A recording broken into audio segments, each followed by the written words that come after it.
jingle bells, jingle all the way. Grandma got run over by a reindeer. That's what I think of next, because that's the intro to Elmo and Patsy's Grandma Got Run Over. There's like that little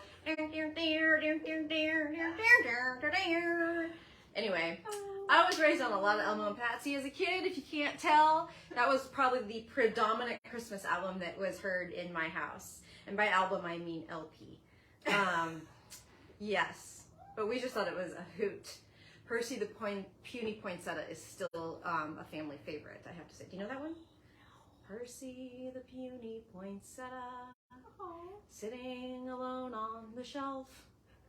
Folks like the other plants better. Now he's all by himself.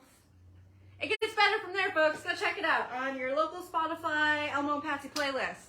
Hello, everybody. Welcome to our post-Thanksgiving Tuesday lunch chat. Thank you for joining me. My name is Sarah. If this is your first time here, which is probably none of you, and I am coming to you live from inside my shop, Not Another Hat, located in Hood River, Oregon, where it is snowing. Can you tell that snowing makes me happy? My kid and her friend were having a conversation in the car on the way to school after their 2-hour delay. You know, everyone's happy after a 2-hour delay. And I keep looking at Julia. If you wonder why I'm looking over here, she's here. Anyway, they were saying how much they love snow and how much it makes them happy and upbeat, and they just couldn't understand anyone that doesn't like snow. Seriously. I know. I have a couple of family members, Mannequin, who are really down on the snow, and I love to rub it in their face when it snows. So thank you. Oh, it is somebody's first time. She said she loved my sweater. I just finished my Ingrid, finally. And I am in love with this sweater. It is the comfiest, coziest, loveliest thing. So you all should make one, okay? Okay. That's all we got today, folks. Just kidding. So I actually had to do some major finagling. I pretty much had this thing done a week ago. And I put my cuffs on hold to try it on after I blocked it, because I knew with this kind of modified drop shoulder that it was going to grow, especially because I had made this in Dreamin' Color Classy, which is a superwash. I'm deliberately pulling my sleeve long so I can show it to you.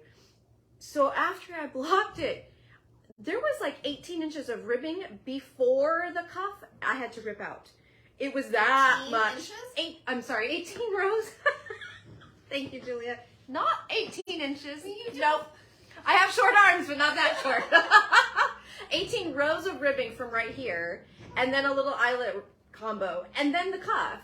It was so incredibly long. So that whole motif of ribbing had to come back, and then I had to do both cuffs. So it's much better now. It's appropriate for my short little arms. I also didn't like how the neck turned out, so I ripped it back to here and made it longer in 2x2 rib. And so I haven't reblocked the neck since I did it. I'm thinking I could probably wear it kind of like this after it's blocked, kind of like a loose kind of cowl.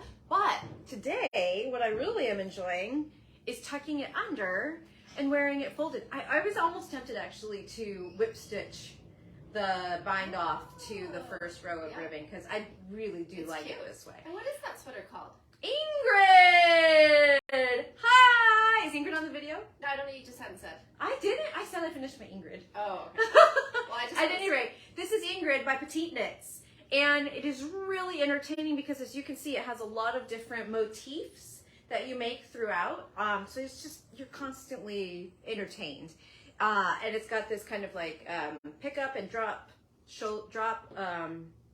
arm shaping. There actually is a little bit of short rows right here, which you almost don't need because of where it hits, but it is nice because it would pull it up a little bit. So I grabbed a couple of skeins because this is what I use, and I just thought these were all three very pretty colors. This is Dreamin' Color Classy, worsted weight, superwash merino. Beautiful, beautiful, beautiful yarn. I've got lavender bloom here. My color right here is Torchwood. It's kind of, as you can see, it's kind of like a warm gray or a brown gray. And then Sprout here. And if you go and you look at the Ingrid pattern, you'll actually see that it is written to be held with a mohair. And Kara made hers, Cardi Bell. She made this sweater. Of course, she made it in like 4 days or something stupid. she used Sprout and held it with a matching green Berroco Ariel, and hers is gorgeous. Like stunning and cozy and soft with that extra mohair blend. I didn't use mohair on this one because if you remember, if you were around back then, this was in the great cast on of, I don't know, some early 22. When I cast on like 6 projects or 6 sweaters in 1 week, it was completely out of control. But the other one that I cast on at the same time, hold the phone, was this lovely lady. And this is Dream in Color Classy with mohair. And so since I was casting on one at the same time, I chose to do this one just plain. And I love it. I'm super, super happy with how it turned out. Now that I've seen it both ways, because I've seen Kara wear hers and mine, it's great both ways. So you could do it either way. But it comes in a really good size range. She's really good about that. I'm wearing a 46, I believe, is my sweater. Lots of ease for me. My bust is 42. I just recently double checked that again. And actually it's like 41 and a half. So lots of good ease on here. And I did make sure it was blocked to size when I was laying it out to dry. So that's that. Okay, for a couple 2 quick things, and then we're gonna look at another new sweater, okay? Woo-hoo. I got a wild hair. So if you're in our Unraveled group, I think it was in Unraveled, Lee posted that she was maybe being a little delusional in the number of whips that she's currently got and the number of things she's still planning to cast on and the things that she's planning to have finished by December 25th. And I said that I was in the same boat and that I had just had to come to Jesus with my whips and it wasn't pretty. And that was because we decorated for Christmas this weekend and I kind of had to like pull everything out from behind places where I hide things. And there was a lot of bags. So I actually did something really crazy. I think I haven't done this since we went on vacation to the Imperial Stock Ranch. I made a list of every single thing on my needles right now, including my oldest whips, which are a Martin Story blanket and my Afghan that needs to be assembled and have the border put on. Then I numbered them in terms of priority. I know. Wow. I know. Did you make a spreadsheet on how many rows per day? That's your job.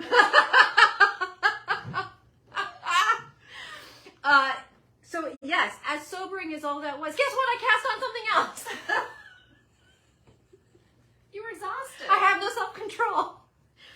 So last Christmas, towards the end of the season, I bought this pillow for my house. And it almost looks obscene in reverse. It says, oh, what fun. Just trust me, unless you read backwards. Or it says, ho, that's faux. Ho, that no, something. I don't know. So this is what it looks like. This is the back. And in my house, my furniture is kind of mid-century modern, and I really, really love kind of Scandinavian Christmas things. And so I decided that we needed a retro vintage granny squared Afghan to match this pillow, right? You agree with me? That's so great. Okay, so I picked out my colors. Here's my colors. Here's the pillow. Pretty good, yeah. Oh, it's Ultra Wool. And I have Berroco Ultra Wool here, so it's a washable wool. And my favorite granny square pattern is the Churchmouse. I think it's called Vintage Granny Square Afghan. Something like that. And I started this morning. This pattern is so addicting. I know you have heard me talk about it before because I'm making it with fingering weight yarn and a smaller hook, but following the same instructions for my scrap Afghan that I've been crocheting. So I started this morning. I actually already have changed my mind. Julie and I were just hashing this out. Stand in front of it. I'm gonna go white, red, darker green, and then white, and pink and lighter green, and then white. So white will be in between each set of reddish greenish combo. But that'll be quick since I'm just barely begun. I'll pull out these last two here, get my white one in, and get back going. If you just need like a good mindless fun thing, this is it, I'm telling you. You don't even have to be a good crocheter. I am not a good crocheter. I'm just an adept enough crocheter, but it's all double crochets and some chains, and you can totally do this. Are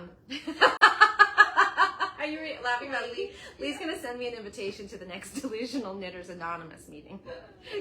Girl, I started that group. Okay, I found the link to the Afghan. Oh, thank you, Julie. I found the link to the Afghan pattern. So I will, Kim, I'm gonna whip up one right after I do this. I'll make you one, and anyone else that wants, you know, a blanket, I totally get that done, along with all my other whips. Okay, so one last quick thing before we meet our newest sweater. We just got the Tosh Hue of the Moment color for this month, and it's stunning. So kudos to all of you that are on the auto ship program, because you got your guaranteed. It's called Dancing on Ice. It is beautiful. What is it? The Sugar Plum Fairies? It is. It's The like Sugar Plum Fairies, right? So here's the merino light. Sally, that's a rude question. You never ask a lady how many whips she has. I'm just kidding, Sally. It's long. Let's put it that way. We just don't know the answer. Mm-hmm. And here's the DK. Isn't this stunning? The minute I saw this, the wheel started spinning like, could I make a sweater out of that? Could I use that in a big project? What could I do with this yarn? And then I showed it to Julia when she got in this morning, and I saw it happening in her eyes. The same exact thing happened. So we don't have these colors up on the website yet because we just shipped out our subscriptions, but they will be up on the website this afternoon. So if you're thinking you need these in your life, don't delay, because I am pretty sure they're gonna go fast. Okay, Kim wants to have a guessing contest. Y'all want to? You go for it. A guessing contest. About how many whips I have. Oh. Ooh. I don't know. You guys want to lobby any guesses? Okay, we're going to invite our special guest over here, and you guys can put your guesses in the comments. Because Julie did it again. Julie Finoglio once again busted out a whole nother sweater already. New sample. Cindy, 25. Meet the Islington pullover, which I might have been incorrectly pronouncing all along as Islington. How beautiful is this? So fun. It's so cozy. And it fits me perfectly. This again. is, yes, Julie has now made you 2 sweaters. Julie, well done. So Julie, if you don't remember, she finished the Espalier, the pullover that Julia modeled 2 weeks ago, in the Alexandra's Seal Rock DK, and then she turned around and pumped this out too. So this is the Woolstok Tweed, which is actually like a light, bulky, heavy worsted. It's a yoke sweater with this beautiful Scottish thistle pattern on it, and yes, it's gorgeous. It's beautiful. There we go. There's a close-up. Oh, it's so nice. She does a great job, doesn't she? She does. Yeah. Okay, I'm gonna put some links in. Okay, Julia's gonna go send you guys all some links. Here's the colors that we use.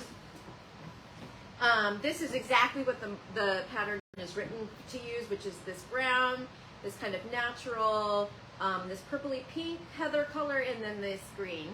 But there's lots of other combos, and we've seen some of you already buy combos where instead of the brown for the bottom, you use the dark blue, the gray, I'm trying to remember, even the dark purple. There's a deep plum.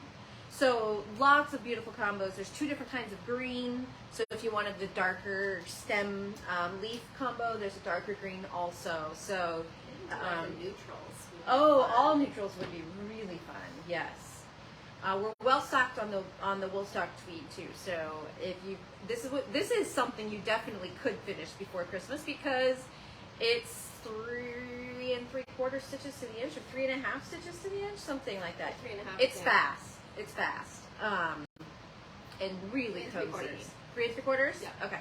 So that would be a really lovely gift for yourself. That's right. You should knit for yourself. I do it all the time. It feels great. Terrible. I think that's probably it. As you know, this is a big week. Yes. Sorry. I'm doing 52. This is a big week because Thursday kicks kicks off the 12 days of Knitmas. And I'm super stoked. I've been working on this really hard. So that means every morning for 12 weekdays, you're going to get barraged by me with emails in your inbox. But it's okay because they're good emails. They're really good emails. So one email every morning is going to come to you that has our daily special. And it's actually only 24. Kim asked if she's supposed to. I only have 24 whips right now. 24, seriously? That's few for me. You're thinking that's a lot? Impressive. That's a lot. See, 24 feels like a pretty manageable number. There's 6 sweaters, so that's a lot of sweaters. That is a lot. And 2 after. 3. Ooh, I just started one. 3 blankets. So anyways, back to the 12 days of Knitmas. So Thursday the 1st, Friday the 2nd, and then we take the weekend off, and then it'll resume on Monday the 5th. So it ends on the 16th.